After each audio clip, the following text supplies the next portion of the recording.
Dan sekali lagi, kalau Tuhan menuntut dari kita sesuatu yang banyak, Tuhan tahu bahwa kita mampu untuk melakukan itu.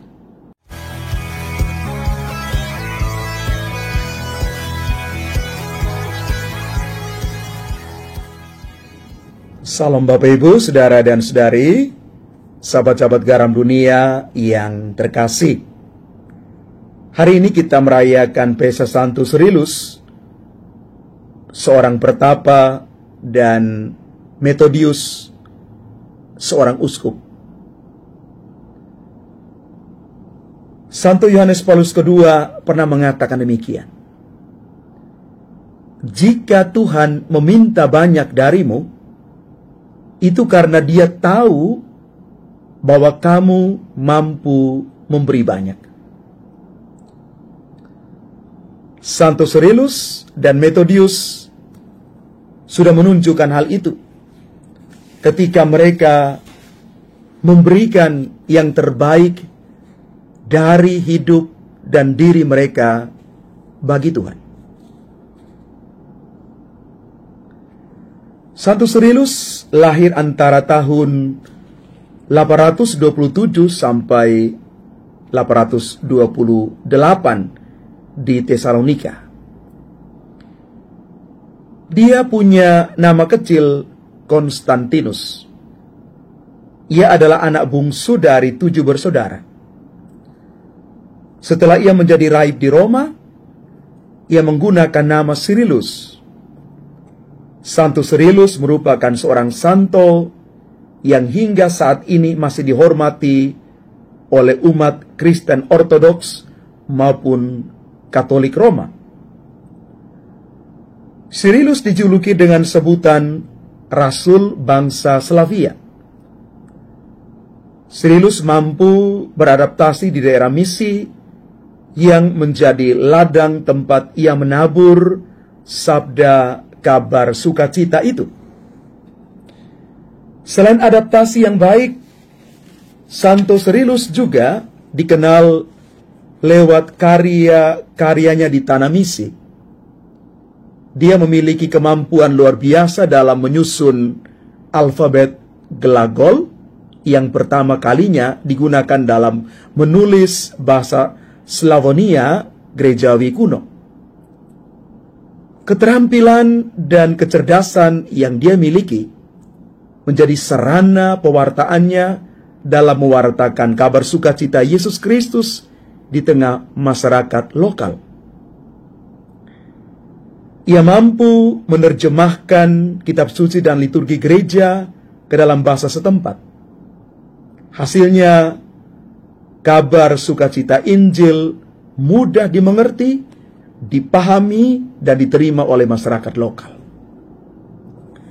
Sebagai seorang misionaris, Santo Cyrillus mampu meninggalkan zona nyaman dirinya untuk bersatu dengan orang-orang di tanah misi. Dia total dan tulus dalam mewartakan kabar sukacita, nampak di dalam pelayanan yang dia lakukan.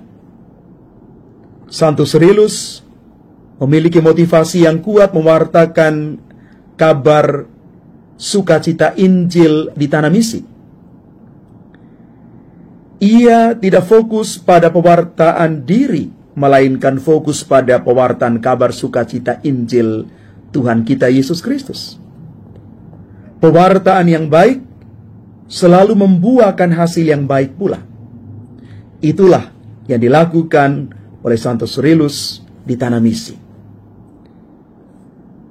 Santo Cyrillus wafat pada tanggal 14 Februari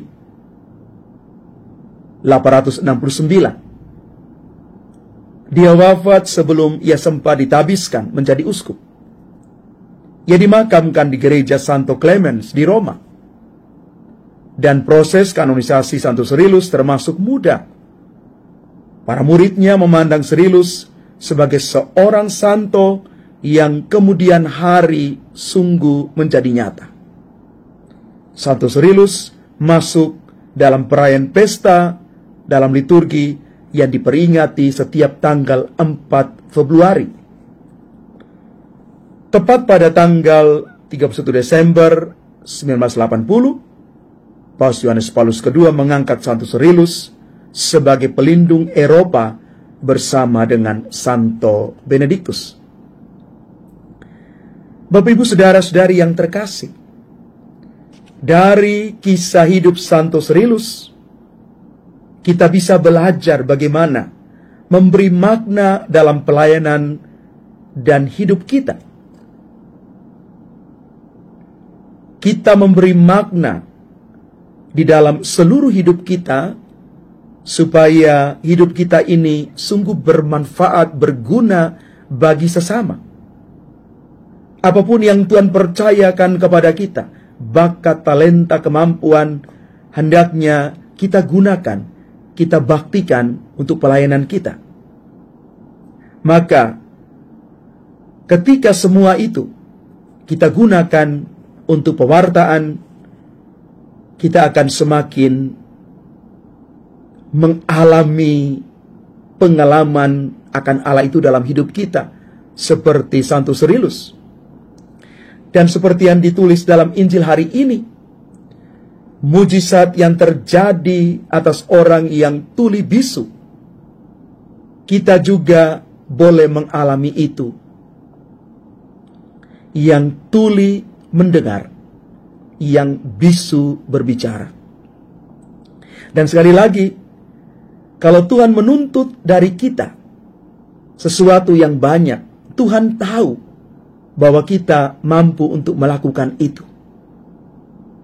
Semoga telinga kita makin peka untuk mendengar, dan mulut kita siap untuk mewartakan kebaikan Tuhan dimanapun kita berada.